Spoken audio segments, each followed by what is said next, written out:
E tha pejgamberi Allahu sallallahu alaihi wasallam, "Ma naqasa malun min sadaqa." Sadakaja, lëmosha, nuk e pakson pasurinë. Në çfarë aspekti nuk e pakson?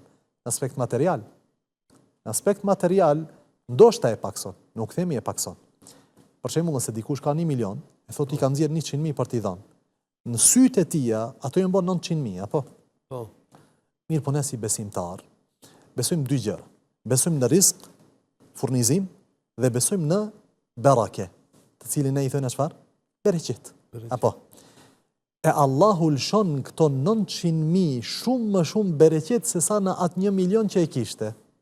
Përfitimi nga 900.000 në jetën e tij do të jetë shumë më i madh se sa përfitimi nga 1 milioni që e kishte në fillim. Në sytë e tija materialiste, pasuria është zvogëluar për 100.000.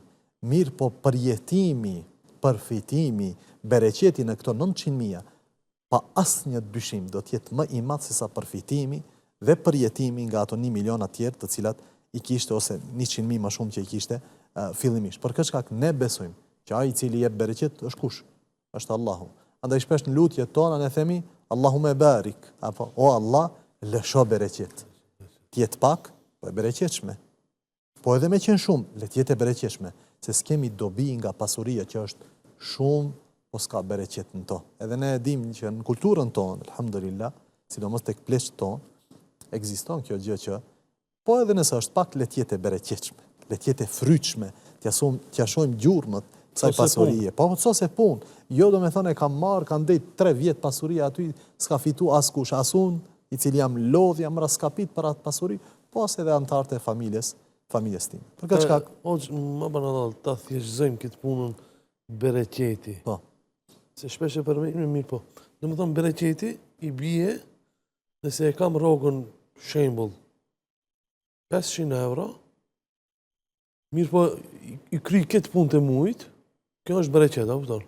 A dikush i ka 2.000 euro, ama nuk është i kënaqur. Po, nuk i del për 1/3 e muajit. Po, për 1/3 e muajit. Për shembull thotë gjatë muajit me këto 2.000 euro, po ne kemi familje cilat jetojnë me 500 euro dhe të tjerë i shohim marrin ka 2-3.000 euro, megjithatë shpenzime thotë që i ka nuk i ka ky. Ne e dim këtë gjë, për shkak të standardit. Megjithatë, me ndryshimin e standardit, ndryshojnë edhe standardet e bereqetit të njerëzit.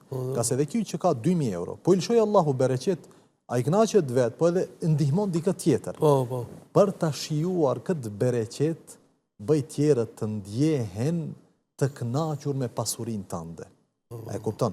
Nëse don që kjo 2.000 euro të nxë vend familjen tënde, ndihmoje dikën tjetër i cili merr 300-400-500 euro.